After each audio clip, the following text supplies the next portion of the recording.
და ქართულ ემიგრანტთა საერთაშორისო ცენტრის დამფუძნებელი საბერძნეთში დარეჯან ხამბაშიძე მოგესალმებით მეგობრებო ძალიან დიდი მადლობა რომ ამ პანდემიის ფონზე გამონახეთ დრო გარისკეთ და მოხვედით სტუდიაში იმიტომ რომ ძალიან რთულია დღეს სტუდიაში სტუმრების მოწვევა შექმნილი ვითარებიდან გამომდინარე რა არის თქვენსკენ ახალი და როგორ ხართ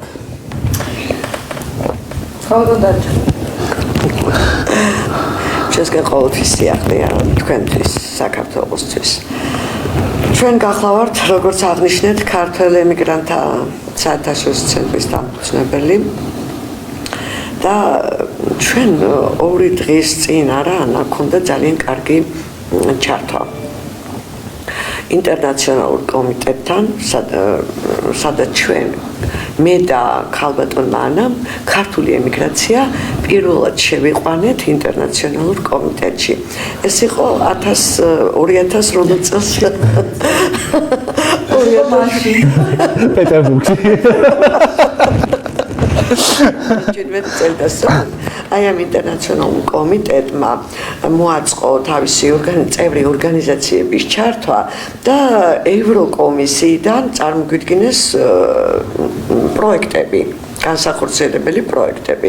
ეს იყო ახალგაზრდების ჩართვა პოლიტიკაში და ასევე შემახსენე გაცვლითი პროგრამები ახალგაზრდების მსოფლიოს სხვადასხვა ქვეყნებიდან ეს არის უბრალოდ აღნიშნვის ღირსი რომ პირველად ხდება ინტერნაციონალურ კომიტეტში ასეთი რამე რომ გასცდა ევროპის საზღვრებს და უკვე ჩვენ შეგვიძლია როგორც საქართველოს მივიღოთ ამ ყველაფერში მონაწილეობა ანუ ეს არის გრძელვადიანი 2-დან 6 თვემდე შეუძლიათ ახალგაზრდებს მიიღონ ამ პროექტში მონაწილეობა ეს ამას აფინანსებს ევროკომისია და რა თქმა უნდა ეს მოხდება ინტერნაციონალური კომიტეტის წევრების დახმარებით ჩვენ თუ პროექტში მივიღებთ მონაწილეობას მაგრამ თუ ჩემი დრო მოვიდა ახლა მე მინდა პირველ რიგში მადლობა მოგიხადოთ ჩვენი აქ მოწვევისთვის მოგილოცოთ ის სიახლეები რითიც ჩვენ ახლა დღეს ვიწყებთ მე თქვენთან კი ბატონო მადლობა და წარმატებები გისურვოთ იმიტომ რომ თქვენ ყოველთვის ემიგრაციის მე მინდა რა გამოვიდეთ უიტყვრო სამსახურში დღეს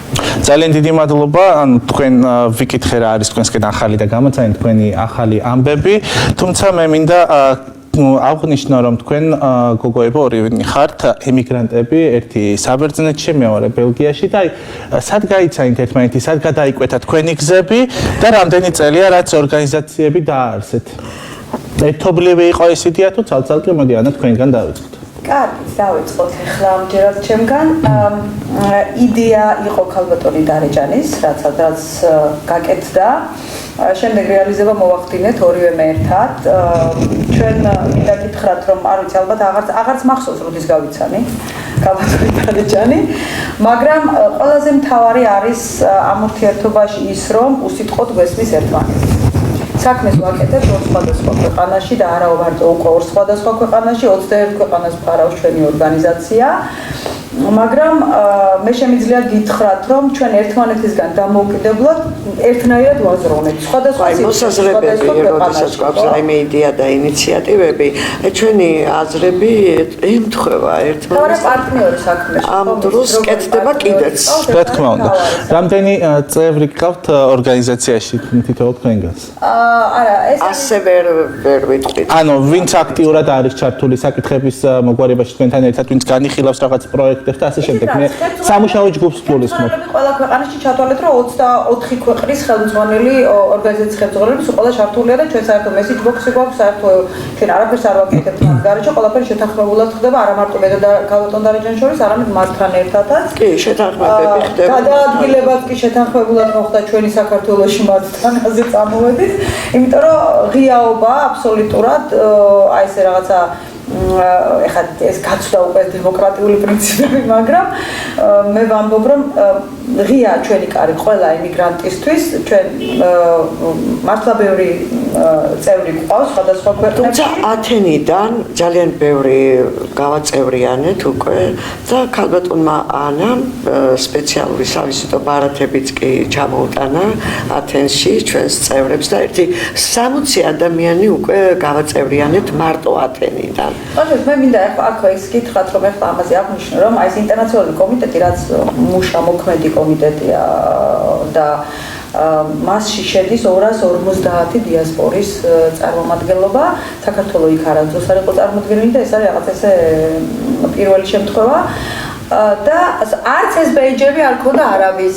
მე მინდა გითხრათ, რომ ეს ბეიჯებიც მოხდა ჩვენი ინიციატივით მოხდა ამათი დაბეჭდა. იმიტომ რომ რატომ არ ქონდათ ახლა ეს ხო არის რაღაცა, რატო არ ქონდა თუ წევრი იყო, იმიტომ რომ იქ არ ანიჭებენ მნიშვნელობას ამ ფურსლომანიას, ამ რაღაცა ესე მიკრულ მედლებს და რაღაცებს, მაგრამ ჩვენ გვინდოდა რომ მაინც ეს ახლა ჩვენებოდ ხო ყველგან ჩვენი შეგვაქვს თუ რამე გვაქვს და კომიტეტში შევიტანეთ ჩვენი და მოკლედ დავნერგეთ. გოგოებო ესე მოგმართავთ რაღაცნაირი ახალგაზრდული და ესე თავისუფალი მასპინძელი ვარ და ანალოგიური სტუმრებით მყავს და მეყოლება სულ ანუ მე მაინტერესებს იდეა საიდან დაიბადა საიდან გაჩნდა და რატო მოგინდათ რომ შეგექმნათ ესეთი ორგანიზაცია ანუ რაიმე დიდ პრობლემებს წააწყდით როგორც ემიგრანტები თუ რატო იცით რა ეხლა რადგან მე და ანა გავიცანთ ერთმანეთი ჩვეულებრივად ემიგრანტები როდესაც დავდგებით ერთად საუბრობთ იმ პრობლემებზე, რაც ხდება ემიგრაციაში, რაც ხდება საქართველოში, მათ დარჩენილ ოჯახებთან დაუშვათ დაკავშირებით, ხო? ამიტომ პრობლემა ესეთი არაფერი არ იყო, თუმცა ის პრობლემა იყო, რომ ეს ემიგრანტები ვერ ხდებოდა მათი გაერთიანება, მათი კონსოლიდაცია ვერ ხერხდებოდა ერთ სივრცეში და ამიტომ ორი ორგანიზაციის დაარსება მოგვიხდა. ერთი საქართველოში ემიგრანტის სახლი, რომელიც ახლა რუსთავშია და აი ამ ქართველ ემიგრანტთა საერთაშორისო დავარქვით, იმიტომ რომ ჩვენ ხომ ვიცოდით და ვიცნობდით იმ ემიგრანტებს, რომლებიც გაბნეული არიან ქართველი ემიგრანტები მსოფლიოში, რომ აი ამათი კონსოლიდაცია ვინც თანახმა იყო და ვინც ჩვენი თანამოაზრე გახდებოდა, გაგვერთიანებია მათი იდეები, ინიციატივები. ის გავუტრო დარეჯან რომ მე ძალიან ხშირად მიწევდა ამის გარეთ, სანამ ეს ოფიციალურად დაარსდებოდა ევროპულ სტრუქტურებთან ურთიერთობა. მე როგორც ფიზიკურ პირს ურთიერთობდი, ფიზიკური პირი, რა თქმა უნდა, ყველა ჩვენ საქმეს ვაკეთებთ ემიგრაციაში, ემიგრანტები და ვისაც რა შეგვიძლია იმას კი არა და იმაზე მეც ვაკეთებთ, მაგრამ მე უკვე ძალა რო ხარ, როცა შენს უკან ორგანიზაცია დგას და უკვე ხმა მაღალი სიტყვა მეტად გაჟღერებადი, ჟღერად შეგიძლიათ თქვა ანუ გავლენები უფრო ახლოს მოვიდა ჩვენთან, რომ აი ორგანიზაციას ვიღაცა ყოლოდა. ეს ხო იდეა ევროპარლამენტარი ანა გომეშის მოწონებული იდეა, რომელიც მას მითხრა, რომ მე ვიქნები თქვენი ორგანიზაციის ნათლია ესე და კი. და აი დღესაც და რომ ვუთხრათ ჩვენს მაყურებელს, აი კონკრეტულად რა მიმართულებით მუშაობთ, რა კუთხით ეხმარებით ჩვენს ემიგრანტებს, რომლებიც როგორც თქვენ აღნიშნეთ, ხალბატონ დარიჯან მრავალ ქვეყანაში არიან მიმოფანტულები. უფლება რომ თუ კი მომართვიანობა იქნება და რასაც იქნება მომართვიანობა, ჩვენ ვალდებულები ვართ, რომ ყველას დავეხმაროთ. მაგალითად, როდესაც ცენტრი გავხსენეთ და უკვე ჩვენი page-box-ი ქონდა, აი მოგვარდეს გერმანიიდან. აი როგორ შეიძლება არალეგალива როგორ გადავიდე როგორ მოვახდინო ჩემი თავის ან რეალიზება ან ერთი ქვეყნიდან მეორეში გადასვლა იყო შემთხვევები როდესაც ძალადობა იყო თურქეთის ქვეყანაში ცოლ-ქმარ შორის და იქიდან უნდა ცოლი უნდა გამოშორებულიყო ამ ხარს მეტყვი ცემდა საშინლო და ბავშვი უყურებდა ამ ყველაფერს აი ამის და ამნაირი შემთხვევების რეალიზება თუნდაც კულტურის სფეროში, თუნდაც სოციალურ სფეროში, თუნდაც იურიდიულ სფეროში, აი ნებისმიერ სფეროში, სამედიცინოშიც კი, რა თქმა უნდა, ეხლა პანდემიის დროს ხო იყო და იყო მომართვიანობა და ეს ყველაფერს მე ანა და სწორედ აი ეს წარმომადგენლები უწყვეტავდით ამას ყველაფერს და რა თქმა უნდა, ჩართული იყო დეპარტამენტსაც უთავთ ჩვენ ამ დროს უწურეკავთ. თუ იყო დაინტერესება საქართველოს საელჩოს მხრიდან, ანუ ქვეყნებში, სადაც ეს ორგანიზაციები დაფუძნდა, გაიხსნა, რაიმე მხარდაჭერა თუ გიგრძნიათ. მოგვითხოვია ჩვენ არავისი მხარდაჭერა, იმიტომ რომ ისინი დამოუკიდებლები არ არიან მათ გადაწყვეტილებაში. ჩვენ დღემდე ახლა ძალიან დიდი ცოდო იქნება და იმედია რომ ქებაში არ ჩამოვარდნენება მე რომ ვინმე ვაქო ხელისუფლებიდან ეს ახლა ცოტა უხერხულიც არის გასაფიქრებლად და მაგრამ უნდა ითქვას ის რაც სიმართლეა რომ საგარეო საქმეთა სამინისტროში არის დეპარტამენტი რომელიც ჩვენ სამსახურშია ფაქტიურად და აი კოორდინირებულად მუშაობთ მე შემიძლია ვთქვა, რომ აი არ არის საკითხი, არ არის თემა, რომელსაც ვერ გავშლით, ვერ გადავწყვეტ, რა თქმა უნდა, ერთად ჩვენი შესაძლებლობები რაღაცას აღემატება, მათი დახმარებით. აი იდეალური თანაცხოვრება ხდება ამ სიტუაციაში. ძალიან კარგი სტრუქტურა დეპარტამენტი ჩვენთვის ემიგრანტების განსაკუთრებით ახლა იმ მე ჩავაყენე საფუძვლში ჩემი ქვეყნის ელჩი ქალბატონი ნატალი საბანაძე და მე სულ ვამბობ ყველგან რომ მე ვარ აი რაღაცა ესე ჰაერით თავისუფალი, იმიტომ რომ ქალბატონი ნატალის აქვს ეს უნარი შენთან ერთად იმუშაოს თანასწორუფლებიანობაში და არავითარ ახლა მაღლა და დაბლა ეს თემა უკვე ძალიან დაკარგულია ცივილიზებულ სამყაროში, იმიტომ რომ მე მგონი მარტო აქ დარჩა ამ ქვეყანაში, ვიღაცა მაღლა იყოს და ვიღაცა დაბლა იყოს. ანუ ჩვენ ესე ფორტუნას პერიოდში ვართ, მაღალი თუ დაბალი. პროცესში ვართ, იმიტომ რომ აღარ სადაღარ ხდება ეს, ვიღაცა იყოს პირველი, ვიღაცა იყოს ბოლო, ვიღაცა ჭრილში იდგეს და ვიღაცა მზეზე თბებოდეს.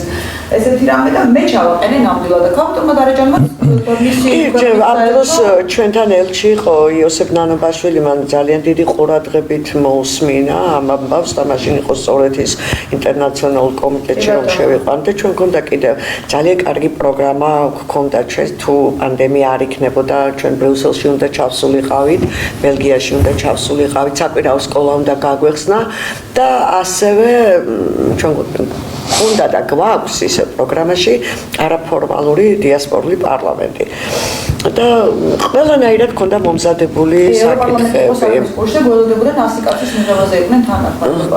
კი. აი ესეთი პროგრამა ქონდა, არის და ძალიან მასშტაბური იყო ეს ღონისძიება და ნუ ეხლა მე დარწმუნებული ვარ, რომ თქვენაირი მებრძოლი გოგოები და ბიჭები გეყოლებათ გაერთიანებული და გაწევრიანებული თქვენს ირგვლივ და შესაბამისად ამიტომ მიდიხართ ესე ეტაპობრივად და კარგად ვერ გაგიწყდება. ძალიან რთულია ეხლა მაყურებელი, რომელიც გვიყურებს ალბათ ჩვენ სხედვართ ხალისობთ ვიცინით კიდეც, თუმცა ქვეყანაში არის ძალიან რთული პერიოდი და ეპიდვითარება. აი მინდა ამ თემასაც შევიხო, მე მინდა ზოგადად ყველა თემაზე ვისაუბროთ, ესე ვთქვათ, ვიჭორავოთ ყველაფერზე და ყველა თემა განვიხილოთ, არ არსებობს ჩემთვის პირადად რაღაც კონკრეტული დახურული თემა ან რომელიმე ადამიანის მიმართ ობიექტურობა და სუბიექტურობა. ყველაფერზე მინდა ვისაუბრო ობიექტურად და ნორმის ფარგლებში, რა თქმა უნდა. აი როგორ შეაფასებთ თქვენ იმ ფონზე მე კიდევ ერთხელ აღნიშნავ, რომ ერთი ბელგიაში ცხოვრობთ წლებია, მეორე საბერძნეთში და ხართ საქართველოს შვილები, ჩამოდიოდით, ეხლაც ჩამოსული ხართ, მე როგორც ვიცი პანდემიის პერიოდში ჩამოფრინდით. აი როგორ შეაფასებთ და შეადარებთ საქართველოში არსებულ ეპიდვითარებას, საბერძნეთში და ბელგიაში არსებულ ეპიდვითარებას და ჩაკეტვებს და ლოკდაუნებს? იცით რა არის, ვერაფერ საერთოს ვერ მოვძებნი ამ ორ ქვეყანას შორის, გარდა იმისა, რომ ეხლა ბელგია თავისი სოციალური პაკეტით მე ყველგან ვამბობ, რომ სოფლიოში პირველია და ბელგიას, რომელსაც ესეთი უმაღლესი სოციალური პაკეტი ჰქონდა, ოდნავ გაუჭირდა, მასაც როცა პირველმა ტალღამ დაგვარტყა და მომზადება ვერ მოვასწარით უბრალოდ ბელგიაში და მაინც გაიტანა თავი და ნუ აგერ მამა ჩემი მყავს, მაგალითად შემიძლია მოვიყვანო, მაგრამ მე საქართველოს სიტუაცია ვერ გავიგე კარგად და ვერ გავიგებ, იმიტომ რომ 7 თვე როცა მოსამზადებელი ჰქონდა ხელისუფლებას და მას ჰქონდა ამის სახსრები, თანხები შემოსული უცხოეთიდან. საკმაოდ ბევრი. საკმაოდ დიდი თანხები შემოვიდა, საკმაოდ დიდი თანხები და მე გამიხარდა, რომ მოსამზადებელი პერიოდი ჰქონდა და ერთი პერიოდი ესე ამაყადავდი და ვამბობდი, რომ თქვენ რამდენი გეხოცებოდა საქართველოში არავინ არ არის. აი ეს ყველა ემიგრანტისათვის მართლა სამაყო იყო ეს პერიოდი. ჩვენ ჩამოვედით და ეს ტესტები ჩვენ გაგვიკეთეს, როცა თვითიზოლაციაში შეგვეძლო, ჩვენ გადავსულიყავით და ეს ტესტები ჩვენზე არ დაეხარჯა. მოხდით სასტუმროებში ტესტები, ჭამა, კვება, ამაში ხო ფული დაიხარჯა და აი ეს არის ახლა მეორე ტალღა. პირველი ტალღა. მეც ვფიქრობ, რომ ეს უფრო პირველი ტალღა. არაფერი არის. და მძიმე ტალღა. მძიმე დახარჯულმა თანხა გამოიწვია ის გამოიწვია გაიქცა ეხლა ვირუსი გაიქცა ქვეყანა არის უსაშუალო მდგომარეობაში ანუ გაიქცათ იქიდან გამომდინარე რომ ზაფხულის პერიოდში ჯერ ერთი არც იყო მაშინ არაფერი ესენი უნდა მომზადებულიყვნენ ამ ყველაფრისთვის და უნდა ცოდნოდათ რომ ეს დამალული სტატისტიკა დიდი ხანი ვერ იქნება არა ბოდიში ანა რომ გაწყვეტინებთ მარტის თვეში როდესაც უკვე საქართველოშიც აქტიურად გაჩნდა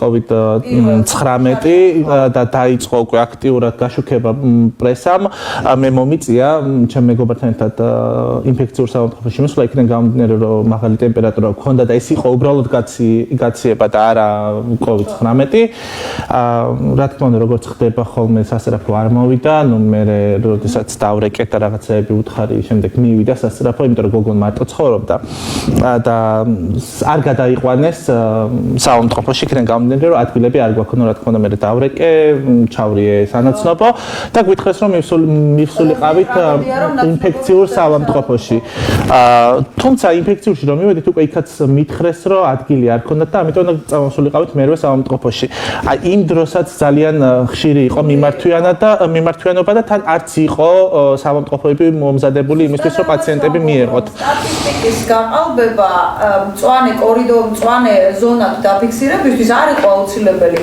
ესე იგი კაცმა თავი რომ მალა და ჭირმა თავი არ დამალა ზუსტად ეს ამ სიტუაციაში ახლა საქართველო არაფრისთვის მზად არ არის მაგრამ ეს განპირობებული გამოდიოდნენ იგივე ჯანდაცვის მინისტრი იგივე ხელისუფლებიდან და ამბობდნენ რომ ყველაფერი კარგად არის საქართველოში მაგას ეხლაც ამბობენ ეხლაც ამბობდნენ მაგრამ აი ეხლა არა ისე სხვათა შორის შეიძლება ითქვას რომ იმ პერიოდში შეიძლება სავარაუდოდ ყველაფერი კარგად იყო და არ იყო ამდენი ინფექცირებული უბრალოდ ეს იყო ფსიქოლოგიური მომენტი ფსიქოლოგიური მომენტი იყო ყველა მიდიოდა უკვე საავადმყოფოში პატარა ტემპერატურა თუ ჰქონდათ მაინც მიდიოდნენ საავადმყოფოში ადგილები არ არის ამ დროს ჩვენ ვიცოდით რომ ადგილებიც იყო და მომზადებულიც იყო ამისათვის ფსიქოზი იყო ეს მარტო საქართველოს არ ეხებოდა ზოგადად ფსიქოზურ მდგომარეობაში ჩავარდა მსოფლიო მაგრამ ვიღაცის მაგალითზე ხო შენ უნდა ისწავლო რომ მოიქცე ხო ამ შემთხვევაში ამ ხელათანხებით რო გეხმარება ქვეყნები გეხმარებიან და ფეხზე დადგე რაღაცა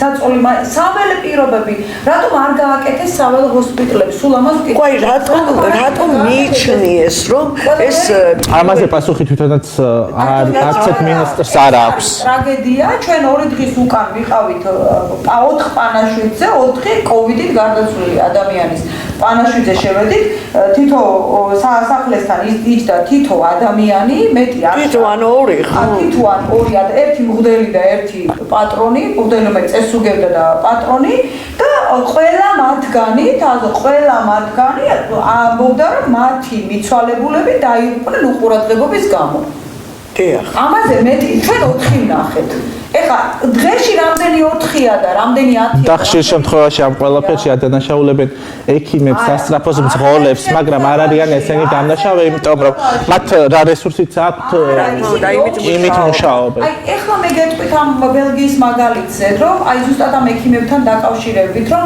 ექიმებს თუ გვერდით არ დაუდექი და სტიმული არ მიეც, ის ადამიანია, ის თეთრი ხალათი როაც იმის შიგნით ადამიანი ცხოვრობს. 2 თვე, 3 თვე არ გამოდიან ეს ხალხი იმ შენობებიდან და ბოქსებიდან და გათიშულები არა. რატომ მოხდა ექიმების ინფიცირება ასე სწრაფად? იმიტომ რომ ცალ-ცალკე ბოქსები არ არსებობს. ერთ სივრცეში ყავთ ეს ინფიცირებული ადამიანები. ცალ-ცალკე უნდა იყვნენ, იმიტომ რომ მე თვითონ ჩემ თავზე გამოვცადე პრაქტიკულად. მე მამა მეწვა საავადმყოფოში კოვიდით იყო და ეს ქონდა და მე ყოველ დღე შემეძლო 9 საათი მამაჩემთან მისვლა და საუბარი მიუხედავად იმისა რომ მამაჩემს ეძინა კომატოზურ მდგომარეობაში. ეხლა ვინ შეგიშვებს და ვინ გაჩვენებს? რამდენი ადამიანი ამბობს რომ შიგნით არავის არ უშვებენ. ეს თერაპია, ერთგვარი თერაპია ადამიანთან. შეიძლება იმისთვის ბოლო საუბარი იყოს. რაღაცა არსებობს. მე არ ვამბობ ეხლა რომ აი რაღაც ზემოდანხმები ჩაისმის ვინმეს, მაგრამ არის ეს რაღაცა კავშირი იმ ორ ადამიანს შორის და ხდება ეს ყველაფერი რაღაცა სასწაულები ხდება. ეხლა ევროპელი ექიმი რომ შენ იმას გეტყვის რომ მე დავიჯერე რომ არსებობს სამედიცინო პრეპარატების გარდა ადამიანური პრეპარატი თქვენ ეს მე დამანახეთ ამაზე მეტის თქმა არ შემიძლია. იმედია, როდესაც შენს ავადმყოფთა ძიმე ავადმყოფთა საუბრო. უნდა არ შეუდე ცარიელი ხელებით არიან დარჩენილი. კი ბატონო, ნამდვილად ესეა და მე ყველა ექიმს უდას უდასტურებ, მართლა უდასტურებ და იმ რიგითებს ექთნებს ხო მით უმეტეს იმიტომ დღე და ღამეს ათენებენი. და თუნდაც პრესასთან მიმართებაში, როდესაც მათ აგრესია უჩნდებათ, ამ კუთხითაც შეიძლება მათი გამართლება, იმიტომ რომ მათი ნერვები უკვე აღარ არის იმ დონეზე, როგორც შეიძლება იყოს დამშვიდებული ადამიანის ნერვები. უცქერიან იმათ ისინი კი ბატონო ფსიქოლოგია მათი მზად არის ტრაგედიის გარდაცვალების ყველაფერს, მაგრამ ესე მასიურად შენ არ შეგიძლია მიეხმარო. ეს ყველაზე დიდი ტრაგედიაა იმისთვის. მე ვფიქრობ, რომ ესე არ შეიძლება ესე ყველა მისი საქმე უნდა აკეთოს ჟურნალისტმაც და ექიმაც და მე ჩემი სუბიექტური აზრით ვფიქრობ, რომ როგორც ამბობენ უნიათო ხელისუფლება ყავს, ანუ უჭკუო და არაფრის მაქნისიო, ვფიქრობ, რომ უჭკუები არა, უბრალოდ სათავისოდ ჭკვიანები არიან, მე ესე ვფიქრობ და უპასუხისმგებლოები იქიდან გამომდინარე, რომ ეს მომენტია, როდესაც ქვეყანაში გიფეთქა პანდემია და უკვე ვეღარ იჭერ ვეღარაფერს. არ შეიძლება აქ ჯიუტობა, რომ მე ჩემს ადგილზე უნდა დავჯდე, არსად არ მივდივარ. ამ დროს იცით რა, ან უნდა მოხდეს რეორგანიზაცია. ვინც იცის?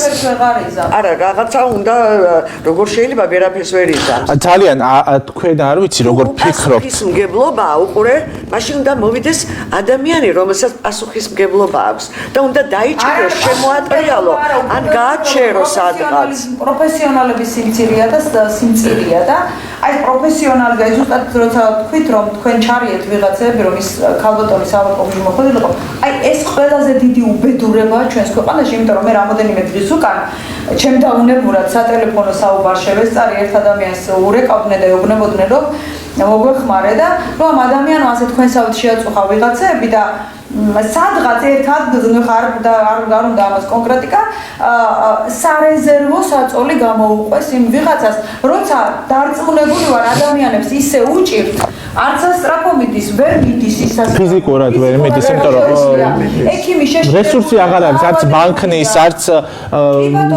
ექიმის რესურსი აღარ არის ამაზე საუბრობთ რომ ეს 7 თვე ძალიან დიდი დრო იყო ამ რესურსის მოსამართლებლად. ხო და ზუსტად ამიტომ ამბობ მე მგონი ეს ყველაფერი მიზან მიმართულად ეს ყველაფერი ძალიან და თუნდაც გადავტეხოთ და გადატეხოს ბატონმა პრემიერმა ეს ყველაფერი ქალბატონ ტიკარიძეზე მე ვფიქრობ რომ ცოტა არასწორი და არასამართლიანი იქნება იქიდან გამომდინარე როდესაც მე ვარ ქვეყნის მეთაური და მე შემიძლია გადაწყვეტილებები მივიღო და თქვენ მიგითითოთ იმისკენ რომ ეს ესე უნდა გააკეთოთ თუ თქვენ არ დამემორჩილებით მე და ამას ვხედავ მე შემიძლია თქვენ გაგათავისუფლოთ და დაგადანაშაულოთ იმაში რომ აი თქვენ გაუნათლებელი ხართ ამ კუთხით არა მე არ ვამართლებ რა თქმა უნდა მაგრამ უბრალოდ არ შეიძლება იმიტომ რომ ეს ისეთი მხოლოდ ერთ ადამიანს გადაატეხო ჯოხი არ შეიძლება ეხლა მოვისმინოთ ყველას აქვს თავი უნდა კონდეს თავის პასუხისმგებლობა ეს არის კონტეინერული მუშაობა მე უნდა თვითონ ხელისუფლებაში მეს მევალება თქვენეს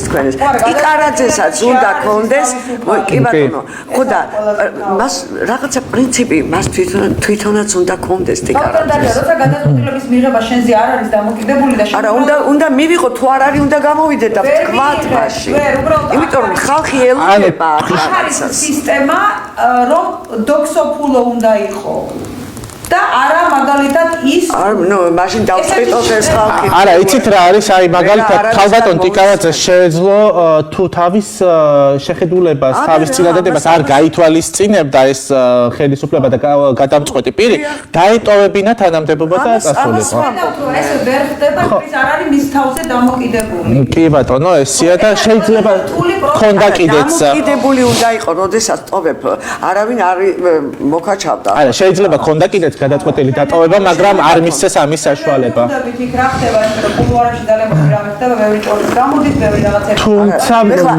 თუმცა შეიძლება რომ დავუკვირდეთ, კარგად ვიფიქროთ, რომ ეს ყველაფერი არის მიზან მიმართულად გაკეთებული იქიდან გამომდინარე, რომ ზაფხულის ვერაფერში პოულობ და რა გამოდის?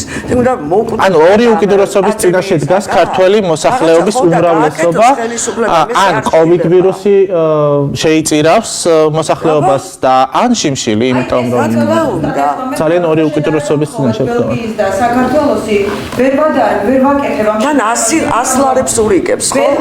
ხალხს ხელისუფლება. ხედან ახლა ადამიანები მინიმალური მათი შემოსავალი 900 ევროა. მინიმალური. მე დისტანციურად ვინც მუშაობს, იმაზე აღარ ვსაუბრობ, რომ პრივატ ჩვეულებრივად უნას გავუდებათ, ხო? მინიმუმი ვინც დარჩა უმუშევარი და ეს კერძო მეწარმეები და ისინი იღებენ უდიდეს თანხებს, რომელსაც გაუჩერდათ წარმოება და ტურიზმი გაჩერდა და ყველაფერი გაჩერდა, ხო? აი როცა ვუსმენთ მე და ქალბატონი დარაჯანი რამოდენიმე დღე დავდევ და ერთმანეთს ვეკითხებთ როგორ ცხოვრობს აქ ხალხი 200 ლარად მართლა მაინტერესებს აი გეფიცებით მართლა მაინტერესებს და ეხლა რომ 1000 ლარიან ხელფასზე შენ 200 ლარს მიცემ ადამიანს იქ კრედიტი აქვს 1000 ლარი არ ყოფნის მას რა არის 1000 ლარი ამ ინფლაციის ხო არაფერი არ არის არაფერი არ არის 1000 ლარი და 200 ლარს აძლევ და ეუბნები რომ დაკმაყოფილდი იმიტომ რომ ქვეყანას უჭირს რატომ უჭირს ჩემ ქვეყანას არ უნდა უჭირდეს ჩემს ქვეყანას მაგრამ ამ კითხვაზე პასუხი არ გვაქვს არ უნდა უჭირდეს ჩემს ქვეყანას არ უნდა იყოს ამ ქვეყანაში გაჭირვება ნამდვილად არ უნდა უჭირდეს იმიტომ რომ იმხელა გადასახადები აქვს თითოეულ ორგანიზაციას და კერძო საკუთრებას რომ ბიზნესს ხო მანუ საკმაოდ დიდი თანხები უნდა იყოს ბიუჯეტში იმიტომ რომ ძალიან დიდ გადასახადებს აი თითქმის ყველაფერში გადასახადი აქვს დაწესებული უნდა დასხდნენ და უნდა ისაუბრონ რა არის გამოსავალი რაღაცა ის რო იყო თანხების რო რიცხავდნენ და ჩვენ რომ მივმართეთ აი როგორი დაძაბული სიტუაცია იყო ხალხი ქრჩებოდა იხოცებოდნენ აი კიბოიანები რაც შეეძლო ამ დეპარტამენტს და საგარეოს მართლა აკეთებდნენ ეხლა უსინდისო უნდა ვიყო თქვა რომ არ აკეთებდნენ დღე-დაღამე არ გვეძინა და ტელეფონზე ერთმანეთს მინისტრი ცალკე გოლაპარაკებოდა მოადგილეები ცალკე დეპარტამენტი ცალკე და აი ყველაფერი გააკეთეს ფორს მაჟორში აი არ შემიძლია არ თქვა ეს ადამიანის მიშანინოა რომელიც მე არ ვიცი ესეთი მენეჯერი რომელმაც მართა იმ სიტუაციაში უცხოეთში ემიგრაციაში სიტუაცია მადლობას უხდი კიდე ერთხელ სად არის ამჟამად ბატონი მიშა არ ვიცი მაგრამ აი როგორი სიტუაციაა მაშინ ჩვენ დავრეკეთ მივმართეთ ხო იძახდნენ დიდი ფულები ჩაირიცხა და უამრავ ხო მივმართეთ ქალბატონო თარიჯან და პასუხი რა მოგწერეს იცით არაო ეს თანხები სხვაგან მიმართული თანხებიო როგორ შენი თანამემამულეები კიბოიანები ბავშვები ორსულები დარჩენილები ქუჩაში ძინავთ თუ არ ვიქნებოდით ჩვენ და ჩვენნაირი ადამიანები და არ მივეხმარებოდით ჩვენ წარმომადგენელია პოლონეთში ისა ლანა გურკაძე მე გუშინ მომწერა ძალიან ცუდი მდგომარეობაა ისე ქალბატონი დარჯან პოლონეთშიო მე ვთხარი პროექტი არა გაქვს მეთქი აღებული რომ საკვებით და წამლებით და ყველაფრით არა მე არ გამიკეთებია დიასპორამ გააკეთა ხო დიასპორული ორგანიზაცია ეხლა პოლონეთში ისევ დაიწყება შარშანდელი ამბები ქუჩაში დაიწყება ხალხი გარეთ ქუჩაში ამ ზამთარში ამას ვერაუვა მარტო დეპარტამენტი ეს მთლიანად თელმა სახელმწიფომ კიდევ ვამბობ კეთილი ინებო დასხდნენ და გადაწყვიტონ რა არის გამოსავალი ქვეყანაში ასე ხალხის გაწირვა არ შეიძლება 100 ლარი მიუგდო ადამიანს და თქვა არა უშავს გაიტანენ წარმომადგენელი უნდა დაისვან კეთილი ინებოს ისინი არავინ არ არიან და მაღლიდან დაბლად უიცქირებიან იმიტომ რომ არავინ არ არიან ცოტა ხანში არავის არ აქვს უფლება მაღლიდან დაბლად ვიყუროს ჯერ ერთი ვინმეს უცქიროს და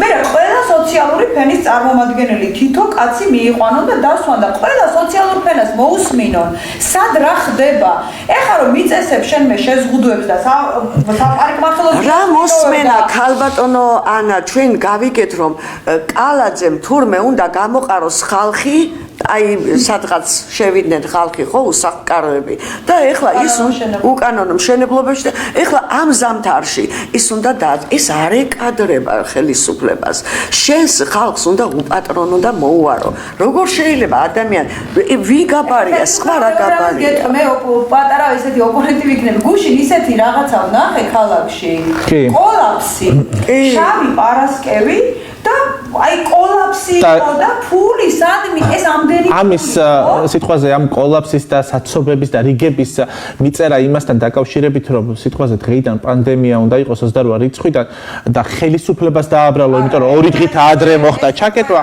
კი გაჟღერდა ეს Facebook-ზე მაგრამ არის სისულელე იმიტომ ჩვენ ქართველები ზოგადად ესეთები ვართ ოპონირება შეიძლება კი რა თქმა უნდა პოლიტიკური კუთხით კი ბატონო მაგრამ არამთავარ შემთხვევაში ვაჭრობა რომ ეხლა ეს კოლაფსი შექმნა არა კოლაფსი შექმნა ჩვენმა საკუთარმა ხასიათმა ქართულმა რატომ უნდა იყიდო 35 წელი ეს რა ქვია სალფეტკი ხელისაწმენდი ქაღალდი ხელსაყრელი როცა დღეს ღია მაღაზია დაწყნარებული შედიიყიდე რატომ უნდა მე შევესწარი თვითონ სუფთა სახლის წინ მომიწია გუშინ ჩავლა მე არ ვიცოდი მე მეგონა ცუდად იყო ვინმე და შიგნით ხალხი მოგროვილი იყო და ერთიამ რა ხდება მეთქი რა და 20%-ო ფასდაკლებაო და ოღონდ რამდენ შამპუნს ყიდულობდა ხალხი და ხალხო რა არის განაი კარგით, აი შამპუნებს და რაღაც ჰიგიენის ნივთებს თავი დავანებოთ, მაგრამ აბა ხასიათია ბევრი არა, ხალხი უკვე ისეთ გაჭირვებაში ცხოვრობს, რადგან დავარდა ფასები. ადამიანი არა გოგოებო, ესე არ არის. ანუ თუ თქვენ გაჭირვება გაქვთ ეხლა და როდესაც ვიცით რომ ჩვენ აი თავი რო გავიგიშოთ 2 თვის განმავლობაში არავინ არ აგვიშვებს, არავინ არ დაგვაწყებინებს სამსახურს ისევ და უნდა ვიყოთ იმ დანაზოგზე, რაც გვაქვს. მოდით მე ვფიქრობ რომ ანუ სადღაც ზარაში არ უნდა წავიდეთ ფასდაკლების გამო და ტანსაცმელი არ უნდა შევიძინოთ. შეიძლება ჰიგიენის ნივთები. ნატრება აკლია ოპონირებას, იმიტომ გიწევდით კაპიტან დაჯერო, ის ხელისუფლება იტყვის, ის ზუსტად იმიტომ აკეთებს ამას, რომ შენ თუ სწორად აღნიშნა თაზომ ხელისუფლებიდან მოდის ეს ყველაფერი და ხელისუფლებიდან გამომდინარეობს რომ ხალხს უკვე ისეთი სოციალური მდგომარეობა შეუქმნა, იმიტომ არ გასაგებია, მაგრამ შექმნათ ისეთი სოციალური ფონი, რომ ადამიანის ფსიქოლოგია უკვე ასე იმართება. ანუ ადამიანის ფსიქოლოგია საჭმელზე იმართება და გადარჩენაზე, მაგრამ არის შამპუნებს და ხელფის ამაზე არ გვაქვს საუბარი. ჩვენ გვაქვს ისეთი ამბავი არის. მოლებში იყო საშინელი ამბავი იყო, ეს არ შეიძლება.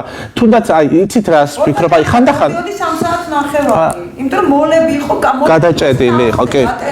მე ხანდახან ვფიქრობ ხოლმე გოგოებო, რომ ვიმსახურებთ ცოტა ძლიერ მართვას თუ ასე ვთქვათ, რაღაც შეზღუდებს იქიდან გამომდინარე, რომ ხშირად მიწევდა საღამოობით ტრანსპორტით გადაადგილება და შესაბამისად იმდენი ხალხი ამოდიოდა რომ ერთმანეთს არ უთმობდნენ ადგილს და არც ამას არც არავინ არ აკონტროლებდა ეს რა თქმა უნდა ხელისუფლების ბრალი იქიდან გამომდინარე როდესაც შენ ამბობ რომ გაკონტროლდება ფეხზე დგომა აიკრძალება ეს შენმა მერის წარმომადგენლებმა უნდა გააკონტროლოს მაგრამ ჩვენ კი და შესასრულებთან მაღაზიების ეს რა უნახეთ ჩვენ თვითონ უნდა გქონდეს მე ვფიქრობ ჩვენი თვითშეგნება რომ ერთმანეთი არ დავაზიანოთ და არ შევუწყოთ ხელი ვირუსის გავრცელებას არ თუნდაც არ მოვუსმინოთ საინფორმაციო გამოშვებებს ჩვენი მეგობრები წერენ უკვე სოციალურ ქსელში რომ აი ჩემს მეგობარს კორონა დაუდგინდა აი გარდაიცვალა და როცა უკვე მეგობრებისგან ვიგებთ რაღაცები უნდა გავითვალისწინოთ ჩვენც ალბათ ჩვენშიც არის ეს პრობლემა მარტო ვიღაცებს დავაბრალოთ ესე არ ხდება კანონს მემორჩილება არ გვიყვარს და ჩვენ ყოველთვის ვართ იქედან იქეთკენ მიმართულები რომ პრინციპში რა ხდება იცით თაზო კანონ მორჩილი ხელისუფლება როცა არ ყავს შენც კი ამას ვამბობ სისტემა თუ არ არის ჩამოყალიბებული ხალხი ისევე იქცევა დემონტაჟი არც ერთ შემთხვევაში მე რო ვიცი რომ იმას არ ეკუთვნის და საშს ღებულობ მეც ბევრი ვიცი მეგობრებს რომ საშვი გადავაადგილო კი მეც ბევრი ვიცი ეხლა ჩვენ არ ვაძლევთ ხო ჩვენ მე კანონმორჩილი ვარ ძალიან კანონმორჩილი ვარ მე პირადად და მე არ შემიძლია წარმოვიდგინო რომ რაღაც არ მჭირდებოდეს ან ხელფასი ავიღო არ იყოს არ მიმუშაო და ხელფასი ავიღო ან წავიდე იქ სადაც არ მჭირდება იმიტომ რომ აი ვიღაცას დავინახო რომ ვიღაცაზე ძალიან კაი ჟარგონს ვიხوار ტიპი ვარ და რაღაცა მაქვს ეხლა მე არის გადაადგილების საშუალება არა არ შეიძლება მე არაფრით არ ვარ ხელისუფლება ხალხს უნდა ემსახურებოდეს და არა ხალხი ხელისუფლებას ეხლა წარმოიდგინეთ განარა დიდია საქართველოს ერთი ბუჭა რაღაც საქართველოს პატარა საქართველოს ქვეყანა გვაქვს ხო ყველამ რომ მოინდომოს იცით რა კარგად ვიცხოვ როგორ ცხოვრობენ ხო მოსწონთ ევროპაში როგორ ჩვენ ქალბატონო დარეჯან იცით რა გვაკლია აი გაერთიანება და ერთმანეთში ამოდგომა გვაკლია ძალიან იქიდან გამომდინარე როდესაც პირველი ტალღის შემდეგ ეგრეთ წოდებული პირველი ტალღის შემდეგ რაღაცეები არ იხსნებოდა არ ეძლეოდა ბიზნეს საშუალება რომ ემუშავა თუნდაც ძირითადად აქცენტი იყო გაკეთებული ივენტ კომპანიებს და ბავშვთა გასართობ ცენტრებზე აი დამფუძნებლები რამდენიმე ოღონდ გამოდიოდა ითხოვდა ამ ცენტრების გახსნას თუმცა მიუხედავად იმისა რომ ქვეყანაში მინიმუმ 500 გასართობი ცენტრია და ამ კუთხით ბიზნესია და ასევე ძალიან ბევრი ივენტ კომპანია იყო სულ რაღაც 50 კაციანი აქცია იმიტომ რომ ვერ გაერთიანდა ეს ადამიანები ერთად ვერ დაუდგნენ ერთმანეთს გვერდით და მანდაც ის პრინციპი მუშაობს მეგობარი ნათესავი ახლობელი და ვიღაცა რაღაცა მეც იღებდა კომპენსაციის სახით და იმას არ უძვირდა ქუჩაში გამოსვლა და დადგომა ვიღაცამ საქმე ჩააწყო და სხვა კუთხით მიიღო ეს კომპენსაცია აი ეს უბედურება გვჭირს აი აქ დაიხარჯა ეს ფულები იმის მაგივრად რომ საწოლები შეძენილი ხო იმის მაგივრად რომ სასუნთქი აპარატები შეეძინათ ყველა დღე ყველა საათში უყურებთ Facebook-ზე რომ რა ხდება რომ რატომ არ ხსნიან სარესავად ხდება არა აქვს სასუნთქი აპარატი ჩემი მეგობარი ხდება არა აქვს აი სატურაცია ჩამოვარდა სატურაცია რომ ჩამოვარდება რამდენი ნაბიჯია გარდაცვალებამდე ექიმი არ ვარ, ეხლა ვერ შევდივარ. ეს გარდაცვალებაც უკვე ჩვეულებრივი ამბავი გახდა. ჩვეულებრივ ამბავად კი. არ შეიძლება ასე. არა, ყველაფერი რა თქმა უნდა არის ჯერ ერთი არის ან იდეალური ხელისუფალი არ არსებობს, არის არა, შეცდომა შეიძლება მოვიდეს, მაგრამ ეხლა ამ დროს ნამდვილად უნდა მობილიზება, უნდა გაეკეთებინათ თანხების, რაც მათ ჰქონდათ. ხელფასი იმიტომ მიიღებს, რომ ხალხის სამსახურში დგას, არის ხელისუფლების რაღაცა შტოები, მე კონკრეტულად ეხლა საქართველოს არ შეიძლება სხვაგან უარესი ხდება ჩვენს გარშემო, რომელიც გადასულია იმ კვების რეჟიმზე, რომ ხელფასიდან ხელფასამდე იცხოვროს და მოაგროვოს, რომ მე წასვლა რომ მოუწიოს, შემდეგი ხელისუფლებაში ჩასადები ჰქონდეს უკვე მოსასვლელად. აი ეს უბედურება გვჭირს. ინვესტიციას დებენ საკუთარ თავში, თუნდაც პარლამენტის წევრობაზე ვთქვათ ანალოგიური. რამხელა თანხებს იხდიან პარლამენტში შესასვლელად, მილიონებს ხარჯავენ. იმის გამო, რომ შემდეგ შესულნი იქ უკვე ამის ამოღებაზე გადაიყვნენ. რა თქმა უნდა. ხო და ის ხალხს როგორ მოემსახურება? ეს არის პოლიტიკური ბიზნესი უკვე, არ შეიძლება ეს რაიმე. ჩვენთან პოლიტიკა იქცა ბიზნესად. როგორ შეიძლება? თქვენ ვერ ნახავთ სპორტსმენს, ხატვარს, მსახიობს, არ აქვს არავის უფლება პოლიტიკაში იყოს და აკეთოს პოლიტიკა, ვისაც პოლიტიკური სკოლა არ აქვს დამთავრებული. თვითმმართველობაში კი ბატონო, მაგრამ არც ერთ შემთხვევაში საკანონმდებლო მმართველ ორგანოში ცენტრალურში. არ შეიძლება. იმედია ჩვენც მივალთ ოდესმე და ამდენი მომღერალი მსახიობი ფეხბურთელი არ გვეყოლება პარლამენტში. ნორმალურ ცივილიზაციურ ქვეყნებში ხელისუფლება იმართება ცენტრალური დაბლიდან, თვითმმართველობიდან. ვერავინ გაუბედავს ქალაქის მერს, რიგით ქალაქის მერს, უთხრა შენ ეს გადაწყვეტილება რატომ მიიღე? პირიქით იმას პრეტენზიები შეუძლია წაუყენოს მინისტრზე. მინისტრი ვერ დაავალებს, იმიტომ რომ ის რასაც აკეთებს, ის მინისტრის დავალებით კი არ აკეთებს, ის ხალხის არჩეულია. და როცა მეკითხებიან, საარჩევნო კამპანია არის ბელგიაში? არ არის. 4 წელი მიდის საარჩევნო კამპანია. საქმით. თუ ის არ გააკეთებს ამ საქმეს, შანსი არ აქვს. თუმცა იცით რა მინდა ახლა ბოდიში გაწყვეტინეთ. რამდენიმე დღის წინ გავიდა სიუჟეტი ერთ-ერთ ტელევიზიის ეთერში, სადაც ჩვეულებრივი რიგითი მოვაჭრე ამ პანდემიასთან დაკავშირებით იყო კითხვა და ამბობს, რომ აი მე ხმა მივეცი ქართულ ოცნებას. აი მაინც არიან იმ კატეგორიის ადამიანები, თუნდაც უკიდურეს სიძულვილეში მცხოვრებნი, ვინც ხმას აძლევენ ქართულ ოცნებას იმის შიშით, რომ ვაი სხვა ოპოზიციური პარტია არ მოვიდეს. არჩევანი არის 2. ძალიან ცუდია, რომ მარტო 2 არჩევანი გვაქვს. რომ არის 2 არჩევანი. ჩვენი საზოგადოება არ შედგა. აი ეს არის უბედურება. არც შედგება. ვერ შედგება, ვერ გაერთიანდება, ვერასოდეს. სანამ იყიდება სანამ არსებობს ხმის ყიდვის შანსი, აქ მრავალპარტიულობაზე საუბარი ზედმეტია. სანამ არ არის იდეა, რომელიც არსებობს საიმისოდ, რომ შეიცვალოს ქვეყანაში რაღაცა ცუდით, რაღაცა კარგით, მეტნაკლებობა ყველგან არის და იყო იქ ზედმეტი რაღაცა, იყო აქ უფრო ზედმეტი რაღაცა არის ამ შემთხვევაში, მაგრამ ის ახლა თქვენ რომელ ქალბატონზე ვთქვით, ის ფიქრობს, რომ ეხლა რაც მაქვს შეგუებული ვარ და ეხლა კიდე ახალი მოვიდეს, ეხლა კიდე იმას. თუმცა ესეთი ბევრია. ბევრია და ძალიან ცუდია, იმიტომ რომ ინერტიულობაა ეს ყველაფერი, რამაც აი 50 კაცზე მეტი არ გამოიყვანა ქუჩაში და თვითონ ხელისუფლება დაინტერესებული, ახლა ჩვენ ვთქვით, რომ პოლიტიკური ბიზნესია, მაგრამ მოდი რაღაცა ხო უნდა დაინახოს ამ ხელისუფლებამ, მაგრამ ეს არ გამოდის კოალიცია, არ გამოდის აი ეს ფულებით, როდესაც ყიდულობ ადამიანს. შენ თვითონ ხო უნდა იყო დაინტერესებული, როგორ განავითარო შენი ქვეყანა. თუ შენი ქვეყანა არ გიყვარს, მაშინ გეკნება ბიზნესი, ხო, პოლიტიკური ბიზნესი. ეს რას ნიშნავს? ანუ მე მგონი უნდა ადგე და შენ თვითონ უნდა მიხვდე, წახვიდე, რომ ნელ-ნელა წახვიდე და პირიქით ხელი შეუწყო. იცით რა არის გოგოებო, ან მე ვფიქრობ, ეს შეურაცხყოფა, როცა შენ ყიდულობ ადამიანს, ეს ხო უნდა გაკომპლექსებდეს შინაგანად. გინდა თუ არა, მე უნდა მოვიდე, მე უნდა იცით როგორ არის, მაშინ მეც უნდა გამოჩნდეს ჩემი სირცხულის გრძნობა, რომ ვიღაცა მე მყიდულობს და ანუ ვიყიდები მე. გიხარით სისტემა როგორც დაინერგა საქართველოს. მაგრამ ყველაზე ცუდი 30 წელია ბატონი ზვიადის შემდეგ დაინერგა ასეთი სისტემა და ვერ განეიტრალდა. თუმცა ყველაზე ცუდი ის არის რომ ჩვენთან პოლიტიკოსებიც იყიდებიან და ეს ყველაფერი ანუ ძალიან აი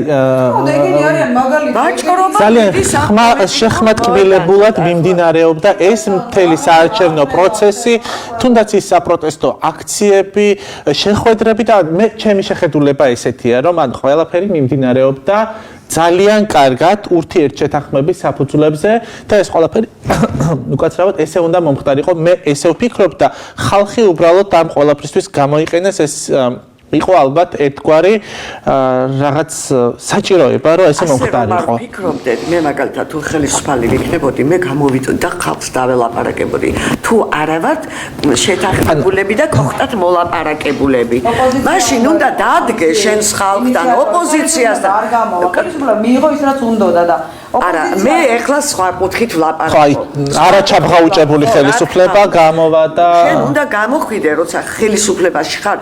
ოპოზიციასაც უნდა ელაპარაკო, ხალხსაც უნდა დადგე შენს ხალხთან და შენ უნდა თქვა შენი სიტყვა და არ იქნება მაშინ ამდენი პროტესტები უნდა განი შეიძლება ხო ამას ვსაუბრობ მე ასე მინდა იყოს ქვეყანა ჩვენ ძალიან შორს ვართ აქამდე ხელისუფალი რომელიც არ შეიძლება ესეთი წარმოდგენა მაქვს თავზე ხელისუფლებაზე ხო ჩვენც რაღაცა ქონდა ახლა იდეა რაღაც პოლიტიკაში შესულიყავით რაღაცა მაგრამ მე რომ ეს ყველაფერი დავინახე მე ვთქვი და ჩვენ ვისაუბრებთ რომ მე არ შემიძლია მე არ შემიძლია ადამიანთან მივიდე და უთხრა ვიცი რა შენ მე უნდა მოხვიდე ჩემთან სასაუბროთ მაგრამ მე შენ ჯერ გადაგიხდი რაღაცა თანხას და მე მოდი შენ მე და ხმა მომეცი მე არ შემიძლია მე არ მიღირს ეს მე ჩემი სახელი ცხოვრება და ნაცხოვრება სულ მირჩევია ყველაფერს იმიტომ რომ მე საკუთარ თავს ვყიდი მაგითი საკუთარ სინთის ვყიდი მე ესეთი დამოკიდებულება მაქვს და მე რამე არაფრად არ მიღირს არანაირი სკამი არანაირი თანამდებობა აი ერთხელ მაინც გააკეთოთ მოდი რა გაუშვან ეს ხალხი თავისუფლად მოდი ვინ არის ფავორიტი გავიგოთ რა სინამდვილეში არა იცით რა არის გოგო ხალხი თავისუფლად არის გაშვებული მე ესე ვფიქრობ მეტნაკლებად ანუ მეტნაკლებად თავისუფლად არიან მიშვებული თუ შეიძლება თქვენ აიღოთ ის ფული მაგრამ სულ სხვა პარტია შემოხაზოთ აქ არის უკიდურესობა იმაში რომ არ გვაქვს დიდი არჩევანი არ გვყავს ვიღაც ახალი ვისაც შეიძლება ვენდოთ და ეს დობაც დაკარგული გვაქვს ეხლა როგორ შეიძლება ენდო ნებისმიერ იმ პარტიას რომელიც წინას არჩევნო აგიტაციას ეწეოდა და გვპირდებოდა იმას რომ აი თვითონ რომ მოვიდოდა ხელისუფლებაში ამ პერიოდში ააყვავებდა და სიტყვაზე ახალ რაღაცებს გახსნა იმ ფონზე როდესაც ეხლა თქვენს კარგად ხართ ჩახედილი პოლიტიკაში და ისიც რომ ვესმის ისიც რომ ბიუჯეტი არ გააჩნია აი გააღარიბეს ყველაფერი მაშინ ვითი გვპირდები ან რატომ პირდები რომ ამას გააკეთეთ ხო ან ესეც ამ ყველაფერს რომ ისმენს მოსახლეობა თუნდაც იმიტომ ამბობ მე ეს ყველაფერი იყო კარგად შეთანხმებული და დაგეგმილი თუ თქვენ ოპოზიციური პარტიები იძახით რომ ჩვენი ხმები გააყალბეს და ამათ ამდენი ამომრჩეველი არ ყავდათ მაშინ სად არის თქვენი ამდენი ამომრჩეველი აქციებზე რომ ვერ მოიყვანეთ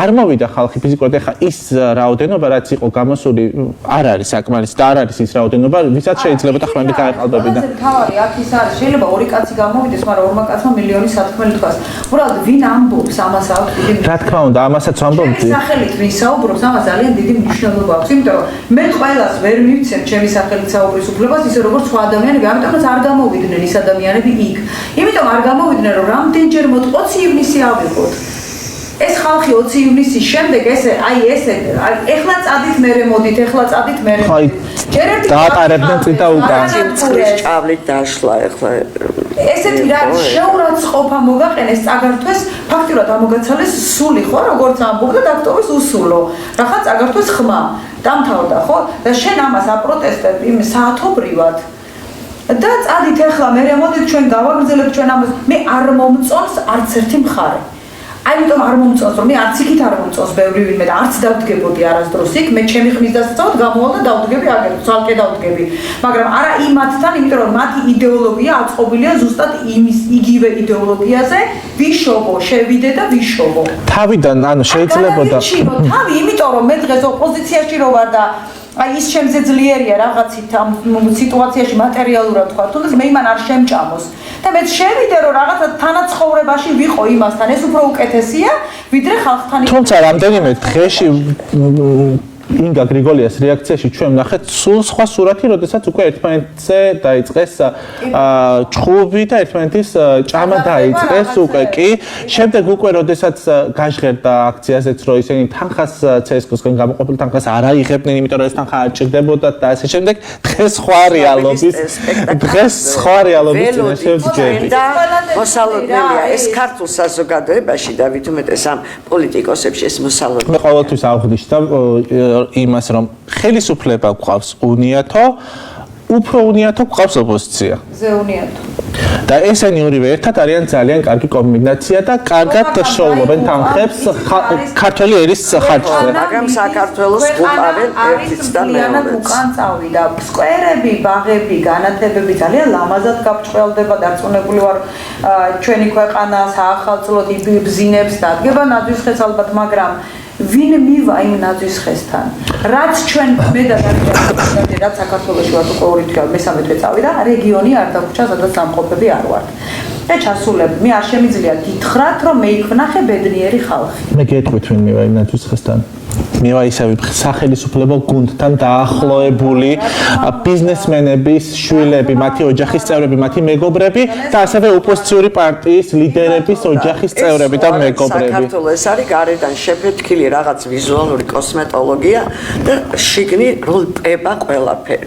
აი ასეთია ჩვენი და ჩვენი ხელისუფლება, აი რომ იყოს ჭკვიანი და გონიერი, როდესაც შენ ხელისუფლება ამდენს წვალობ, ესე ბჭყალებში ვიტყვი, თორე არავინ არაფერს არ წვალობს, ხალხი წვალობს, რომ არ გავრცელდეს ვირუსი, კეტავ ამ ხალხს 2 თვის განმავლობაში სახლში, ამდენს შრომობ და უცებ 2 კვირით უშვებ ამ ხელამასას გარეთ. ის ხალხი აუცილებლად გამოვა გარეთ და აუცილებლად ნახავს ერთმანეთს, რა დროსაც უფრო მეტად აფეთქდება ჩემი აზრით ეს ვირუსი და მე ისევ კეტავ. ცოტა არალოგიკურია ეს ყველაფერი ჩემთვის. და შემდეგ ისე უკვე მასიურ აფეთქებას. ეხლა მან რა ხდება, იცით, როდის უშვებს ქრისტეს შობაზე, ხო? 24 დეკემბრიდან 2 იანვრის ჩათვლით იქნება სრული თავისუფლება. 7 შობასაცო, 7 იანვარი. ანუ ეს შეზღუდვა მოიხსნება ღამის საათებში. თვითონ ეკლესიებში და ხელისწრის გადახდა. ეჯერისედაც რა ვართ?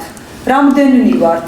და რამდენი დავრჩებით კიდე კაცო? ანუ ხალხი ეკლესიაში რამდენი ვიქნებით? ხო, არა, სხვანაირად შეიძლება მაგის დაგეგმარება, რა თქმა უნდა. როგორც აღდგომის ლიტურგიაზე მოხდა, რომ წასულიყო მხოლოდ 1 ღამით და ელოცად, ანალოგიურად შეიძლება, მაგრამ 24 დეკემბრიდან იმის გამო, რომ სახელმწიფო და ბატონი კახკელაძე ფულს ხარჯავს განათებებში და ეს რომ ნახოს დამშეულმა ხალხმა და ახალი წელი იზეიმოს, რა უნდა იზეიმოს იმ ადამიანმა, რომელსაც აღარაფერი აღარ გააჩნდეს იქნება. ბავშვს კამფეთს ვერ უკიდის, რა უნდა იზეიმოს. ცოტა არალოგიკურია ჩვენ ქვეყანაში მიღებული კანონები. ასეთ ხელისუფლებას და ასეთ მმართველობას თუ აქვს ფასი. როცა ხედავ რა ხდება შენს ქვეყანაში და შენ სახლი გაქვს სავსე, ჯიბე გაქვს სავსე. როგორ შეიძლება ასეთი მე არ ვიცი, აი ძალიან მარტივად ვლაპარაკობ. როდესაც ხარ ხელისუფალი, უნდა გაუფრთხილდე და მოუარო შენ ხალხს და თუ ეხლა ეს საქართველოს მართლა დასაქცევად უნდა თამათ ხალხი მიხვდება და მაშინ არ ვიცი რა მოხდა. ხალხი მიხვდება, მაგრამ ხალხი დაღლილია. არა, დაღლილია, მაგრამ დაღლილია, უკვე ყველაფრისგან დაღლილია. ისტორიები გვეუბნება სოციალური აფეთქების წინაშე დგას. რა თქმა უნდა. აუცილებლად აფეთქდება. აი აუცილებლად. ჩვენ წლების წინათ დაღლილი ვიყავით, კი არა, კაცი აღარ იყო საქართველოში, მაგრამ თანაცხოვრება ისევ ისე, აქ ხალხიდან მომდინარე შიშიც არის ცოტა, ახლა ვფიქრობ ეს ოპოზიციური პარტიები ადვილად ვერ დგამენ ამ ნაბიჯს, იმიტომ რომ მე უკვე ფაქტიურად დარჩება ქვეყანა ოპოზიციის გარეშე. კი, ანუ ნაბიჯებს ძალიან ფრთხილად დგამენ, იქიდან გამომდინარე გვახსოვს ალბათ ჯერ გრიგოლ ვაშაძის განცხადებები გადმოგვიგდეს, რეაქცია ნახეს და შეატრიალეს ყველაფერი, ამიტომ ესია, ზუსტად ესე აღარავინ აღარ არის პატარა ბავშვი და გავიზარდეთ ბოლოს ბავშვი მოიბადება საქართველოში, მეგონი პირდაპირ პარლამენტარობა მინდა ვამბობს და ხო, არც ერთ ქვეყანაში ესეთი რამე არ მსმენია, არც იცნობენ პოლიტიკოსებს ვინ არიან სხვა ქვეყნებში ცივილიზაციაში, ესე ვთქვათ, ცივილურ ქვეყნებში გვაქვს ძალიან ლამაზი, ძალიან ძვირადღირებული ჩვენთვის ესეა, ძვირადღირებული და მოსაფერებელი და მოსათათუთებელი ქვეყანა და ანგრევენ, მიზანმიმართულად ანგრევენ. ანგრევენ, ყიდიან ყველაფერი გაიგონო, ნუ კარგით რა, კარგით რა. რას აპირებენ, როგორ შეიძლება? მაგრამ დრო ხო მოდის იმისი, რომ ყველას პასუხისგება უწევს, აუცილებლად გადგება ეს დრო, აუცილებლად დადგება დრო, ქვეყანა ვისაც უაზროდ უყვარდა ზუსტად გამსახურდიას, მას აგებინეს ამ სიყვარულისთვის პასუხი და ეხლა თქვენ როგორ გონიათ ამნაირებს, ვინც ამას აკეთებს, ამან არ მოვა დრო და პასუხს არ აგებინებენ? აი რომ გაზულუქდებიან, აი ოპოზიციასაც პასუხს მოსთხოვს ხალხი და ოპოზიციას უფრო მოსთხოვენ ვიდრე პოზიციას. მარადილი არაფერი არა. მე რომ ვიყო ოპოზიციას, იცით რას, აი მე რომ ეხლა ჩემი აზრი ვინმე საინტერესებს, მე მაგალითად ოპოზიციას აი ესე ვთქვათ პოლიტიკურად შევჭამდი. აი მე მიუხედავად იმისა, რომ დღევანდელი ოპოზიციის მხარდამჭერი არანაირად არ ვარ, იმიტომ რომ იმ ოპოზიციურ ფლანგზე, იმ ტრიბუნასთან ისეთი ადამიანები გამოდიდნენ, რომელიც 9 პარტია გამოცვლილია და ასე შემდეგ. მაინც ანუ რაღაცნაირად მინდოდა რომ აი რაღაც ისე მიდგომოდა ამ ხელისუფლებას რომ რაღაცა იქნა, მაგრამ ანუ გულის სიღრმეში სიმართლე რო გითხრათ, ვფიქრობდი რომ ეს ყველაფერი იყო ძალიან დიდი დადგმული სპექტაკლი და ხანდახან ჭხუბიც მომდიოდა ამ თემაზე. მე ერთად გაფუჭებული გვაქვს ცხოვრებაში, ყოველთვის შეგვიძლია ერთმანეთს წამოვაძახოთ, ამ შემთხვევაში ვერ შედგება ვერანაირი გაყოფა და ვერანაირი ოპოზიციური ფლანგი ვერ შეიქმნება. არ არსებულია. აი შეიძლება ოპოზიციაც ჯანმრთელი უნდა იყოს. ჯანმრთელი კონკურენტი, ჯანმრთელი და არაჯანსაღი ხელისუფლების, როგორც ესენი საუბრობენ, ხო? ანუ ფაქტიურად რა გამოდის, ჯანსაღი დარჩა ხელისუფალი და არაჯანსაღი ოპოზიცია. ჩემთვის ძალიან აი წარმოუდგენელია, იმიტომ რომ ეს პოლიტიკური ველი არის цаრიელი. არ არსებობს პოლიტიკა საქართველოში. აღარ არსებობს მოკვდა, ისე როგორც კლავენ მიზანმიმართულად ჩვენს ქვეყანაში. დეფიციტია პოლიტიკა. და ჩვენ თავაზობთ, მოვდივართ, მოგეხმარებით, ამას ვიზავთ, იმას და ჩვენგან დისტანცირებულები არის. იმიტომ რომ ჩვენ ხო არ ვიყიდებით. ხო არ გვაქვს საომავლო გეგმაში. ნახოთ. ექსკლუზიურად ხო არ გაგვანდობთ რაიმე პატარა მცირე ინფორმაციას. იმიტომ რომ ის რაც მოხდა ახლა ჩვენი ჩამოსვლის დროს, ის რაც CSKOM დიდი დანაშაული ჩაიდინა ფაქტიურად ემიგრანტების წინაშე, იმიტომ რომ CSKOM არაკანონიერად ჩახსნა პარტია, არაკანონიერად ჩვენ ვიდავეთ სასამართლოში, მაგრამ ეს იყო აბსურდის თეატრი, როცა მოსამართლეები მე და ქალბატონებს გვეჭხუბებოდნენ. მართლა გვეჭხუბებოდნენ, რატო ნაცნობი არ მოძებნეთ ამ ქვეყანაში და აი წარმოგიდგენია. ჩვენ ერთმანეთს ვუცქეროდით, ვინ ნაცნობი უნდა მოგვეძებნათ, ხო ვერ მივხვდით რა უნდა გვეკნა. მაგრამ აი წარმოიდგინეთ მოსამართლის პოზიცია, რომ აი რა გინდათ აქ ჩვენ რატო მოხვედით, მოგეძებნათ დროზე ვინმე ნაცნობი. ეს არის მოსამართლის. რომ არ ჩახსნილიყო თქვენი პარტია. ვინ ნაცნობი უნდა მომეძებნა, ხო არ იცით? მე არ ვიცი ესეთ. ჩვენ ხო არა ვართ ახლა ესეთ სისტემას მიჩვეული, რომ ჩამოვიდით და აბა ვინ იქნება ნაცნობი, ვინ დაასვენებს ჩვენზე ორ სიტყვა. ნუ ჩვეულებრივი სუფთა ხელებით მოვდივართ, გგონია რომ სადაც შევალთ, რასაც ვიტყვით, ის ესმის ადამიანს. თურმე რას ლაპარაკობთ, ასე კი არა. პირდაპირ კამათი იყო რატომ როგორც გადითო დარბაზიდან რახან არ გესმით რას გეუბნებით გადით დარბაზიდან მოსამართლეებით და ქალბატონებო გაჩერდით მკვდარია აი აბსოლუტურად ყველაფერი მკვდარია ეხლა ქვეყანასაც კლავენ ტრაგიკულ კომედიურ ქვეყანაში ცხოვრობთ ამაზი ესეთი ქვეყანა ვინც იგებს ვინც ჩამოდის ჩემს გარშემო ვინც ჩემს ქვეყანაში იყო ანუ აი მართლა გეუბნებით აი უცხოელები მე ხო ჩამომყავს ეხლა ჩემი მეგობარი ბერძნები მიცით რა მითხეს ასეთი ლამაზი ქვეყანა გაქვს და ჩვენთან რა გინდაო მიხოთ იმისა საბედო ძალიან ლამაზია გადასარევი კუნძულები აქვს და ულამაზესი ქვეყანა მაგრამ ისე მოეწონათ საქართველოს ისე მოეწონათ მაგრამ ვერ დავადგის საშველი უნდა ამ ხალხს პარტნიორობა აქ ჩემთან ბიზნესი რაღაცა კულტურისა აი ვერაფრით ვერ ხერხდება ვერ ანუ არის რაღაც ჯაჭვი თურმე იმ ჯაჭვში უნდა გადაება და როგორ გადავება ჩვენ ქვეყანაში ძირითადად უცხოელი პარტნიორები არიან არაბები და ჩინელები უცხოელი რასაც ქვია დასავლეთი რასაც ქვია დასავლეთი ცივილური და ანუ ესეთი ნორმალური ქვეყნიდან ჩვენს ქვეყანაში პარტნიორები არ შემოყავთ არა არავინ აღარ შემოვა იმიტომ რომ გარანტია სახელმწიფოა და სახელმწიფო როცა გარანტად ვერ გიდგება ესე იგი არ შედგა სახელმწიფო არ შედგა მეტეს ამ შექმნილ ფონზე არავინ არ შემოვა ძალიან წყდება გული ამხელა კულტურის ამხელა ისტორიის პირველი პარლამენტარი სად იყვნენ სხვები სოფლიოში პირველი პარლამენტარი იყო ქართველი ქალი სოციალ-დემოკრატი სხვათა შორის და სად არის ეს ხალხი? სად არიან ეს ხალბატონები დღეს? რატომ არ გამოდიან ქუჩაში და არ ამბობენ რომ მათ შვილებს უჭირთ? ჩვენ რასაც შეგვიძლია გავაკეთებთ, რაც შეგვიძლია ვაკეთებთ და გავაკეთებთ კი არა და იმაზე მეც ვაკეთებთ, რაც არ გვევალება კიდე და საკუთარ ხარჯებსაც ბევრს ვწევთ, იმიტომ რომ უმწეო ადამიანებს და აი ესე მშიერ და არ შემდგარ ოჯახებს მივეხმაროთ, მაგრამ როცა Facebook-ზე იდება რომ ამ ადამიანს უნდა გადარიცხოთ და გთხოვთ გადაურიცხოთ, მე ვკვდები ამ დროს, იმიტომ რომ სახელმწიფო არ არსებობს. შეიძლება ამდენი ბავშვები ლეიკემით დაავადებული, ანემია, სიმსივნით, ეს ყველაფერი თქვენ ჩვენ სკისერზე რამდენი გადადის? რომ გთხოვენ ანგარიშზე ჩაგვირიცხე. სადაა სახელმწიფო ამ დროს? რატომ არაფერს აკეთებენ? რატომ უნდა ხდებოდეს? აი, რა თქმა უნდა არასწორად ინტერპრეტირებთ, რომ არაფერს არ აკეთებენ. აკეთებენ. ოღონდ აკეთებენ ფულს და ეხმარებიან თავიანთ ახლობლებს, ვისაც ეს სჭირდება დამიჯერეთ. სიკვდილმა ჩემი და შენი არიცის და დაუნდობელი. ეგ არ არის გაკეთება. ამას არ არის. ნორმალური ადამიანისთვის. ავადმყოფობა არ ასხვავებს, მან მდიდარს მიაკითხოს თუ ღარებს მიაკითხოს და როცა აკითხავენ ამ მდიდრებს ეს დაავადებები, ვაიმე მე რა გავაფუჭეო, შენის გააფუჭეო, შენ იმისი ჩმარო დაარეკა და შენი შვილი მიიყვანე და ის ღარიბი ღატაკი მაგ ქუჩაში როწევს იმას არ მიეხმარე. აი ამაზე დიდი დანიშნულება. და ის სიმდიდრე საიდან აქვთ? ხალხიდან არ არის, ჩვენიდან არის. ჩვენი გადასახადები. ჩვენი ფულია. ანუ ჩვენი ფულით მდიდრდება ეს ხალხი და ხალხს აღარ უვლის მე თავის ხალხს. ემიგრაცია რომ არ იყოს ქვეყნის ბიუჯეტი დამთავრებული. დიდი ხანია სეკვესტრის ქვეშ იქნება. მოკლედ, ბევრ თემაზე გვინდოდა გვესაუბრა, მაგრამ ქვეყანაში იმდენად არის ქვეყნის პროცესება გაგვიტარცა. ხო, იმდენად არის ეს ჩაკეტებიც არ მომწონს. ყველაფერი, რომ ძირითადად ამ თემაზე მაინც მოგვიწესაუბრა. იმიტომ რომ რაღაცა არასწორად მოხდა, ჩემი გათვლით არასწორად მოხდა ეს ჩაკეტები, ან მთლიანად ქვეყანა უნდა ჩაკეტილიყო ორი თვე და აბსოლუტურად ყველაფერი და აი აღმოფხრილიყო ეს ძირითადი წყაროები სადაც იყო და არავითარი საშვები არ უნდა გასცელა, არავინ არ უნდა იაროს ქუჩაში და ეხლა ყველაზე საოცარი ის არის რომ ზოგიერთი ჩინოვნიკი ქუჩაში არავინ რომ არ დადის და მაინც დაცვით დადის, ეს არის ნონსენსი უკვე. ეს შიშია უკვე მოსახლეობის. ხო, მაგრამ ქუჩაში არ მიშვებ შენ მე როგორც მოსახლეობა და შენ დაცვა რაში გჭირდება.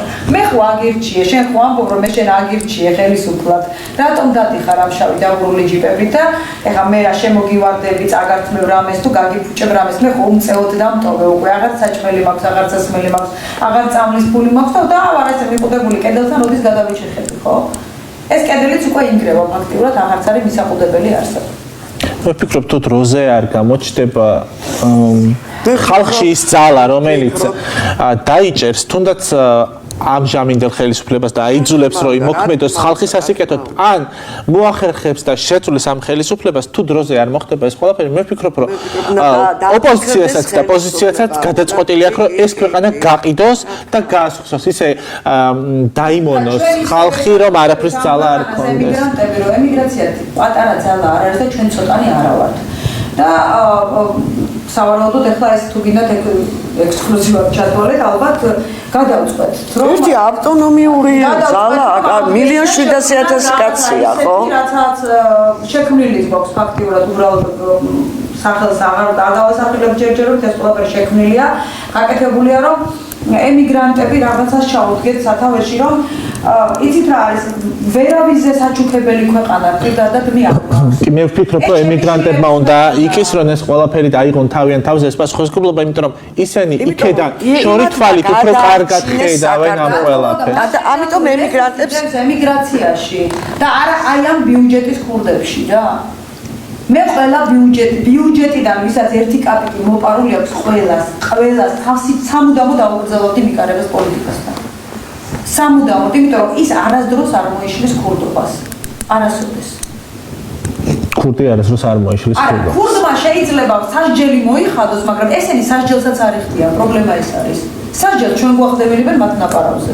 და ასევე ჩვენ გვთხოვენ მოსახლეობას, რომ თურმე პასუხი უნდა ვაგებინოთ წინა ხელისუფლებას, იმიტომ რომ დამნაშავეები არიან, მაგრამ რისთვის მყავხარ შენ, რისთვის აგირჩიეთ და რისთვის მოგეცით ძალა, რომ პასუხი აგებინოთ დამნაშავეს. ამისთვის მოგიყვანეთ და თქვენ კარგად ხართ და ჩვენ ისევ ცუდად ვართ.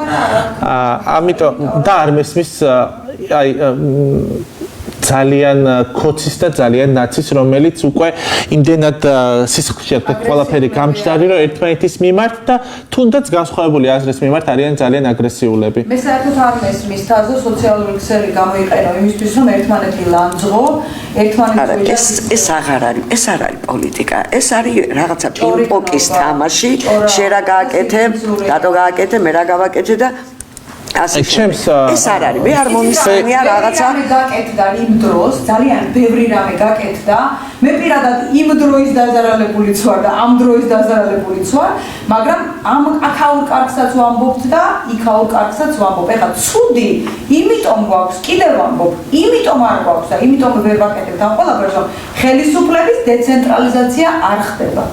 ხელისუფლება არის მონოპოლიზირებული. თუ არ მოხდება ხელისუფლების დეცენტრალიზაცია, სულ ამ მდგომარეობაში ვიქნებით 1-50-100 წელი ახლა ისევ კიდე. იმიტომ რომ მე როცა რიგითი ვარ და თუ გინდა საკრებულოს თავმჯდომარე ვარ და მე ველოდები ცენტრალური ბიუჯეტიდან ვინმე ფული გადმოვიგდოს, მე ჩემი საკუთარი მართვა და ხარით არ მაქვს ბიუჯეტი, რასაც ვმართავ, მაინც ვალდებულება ცენტრალურ ხელისუფლებასთან მაქვს. მე არავინ არ ვარ ფაქტიურად, მე ვარ ჩვეულებრივი მჭამელი. და არაფერს არ ვაკეთებ. ამიტომ ამდენი მჭამელები რა საჭიროა? ერთი დიდი მჭამელი დავსვათ სადღაც და ყველა იმას ვაჭამოთ ყოვზით. მაინც ის ერთი ადამიანი მართლა სადღაც. მოკლედ გოგონებო. მოდის ვიხდით ახლა ცოტა ისე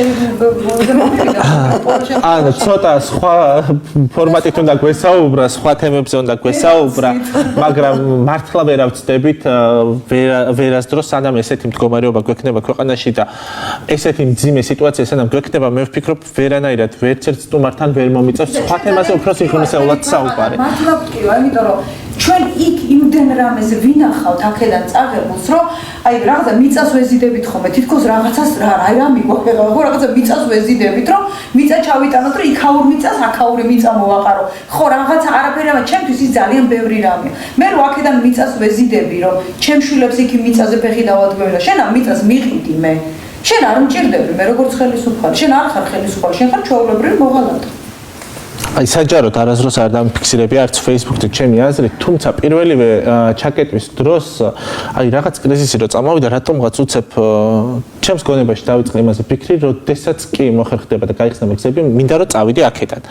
ნუ მე მეგობრების მხარში დგომა რაღაცა საუბრებით, გადავიფიქრე ისევ რაღაცნაირად შევჯერდი იმაზე, რომ დარჩენილიყავი და მქონდა იმის იმედი, რომ ეს ყველაფერი მალე გაივლის, აი რატომღაც ჩემში შინაგანად მქონდა იმის ფიქრები და იმედი, რომ 2021 წლის იანვრიდან სადღაც ბოლოსკენ ვფიქრობდი, რომ იქნებოდა ყველაფერი სტაბილურად და ეს COVID ინფექცია უკვე რაღაც ეტაპზე დამარცხებული, ყველაფერს მიეცემოდა იმის საშუალება, რომ ეფუნქციონირად, ქონდა ძალიან კარგი გეგმები, თუმცა გუშინდელს მე უკვე ისევ სხვანაირი ფიქრები და აზრები მიტრიალებს და ვფიქრობ იმაზე, წავიდე თუ ისევ დავრჩე ამ ქვეყანაში, ანუ და ჩემს მდგომარეობაში დამჯერეთ, რომ იქნება ძალიან ბევრი ახალგაზრდა და არავის არ უნდა ჩვენ ახალგაზრდებთან საუბრობთ. არავის არ უნდა აქ დარჩენა.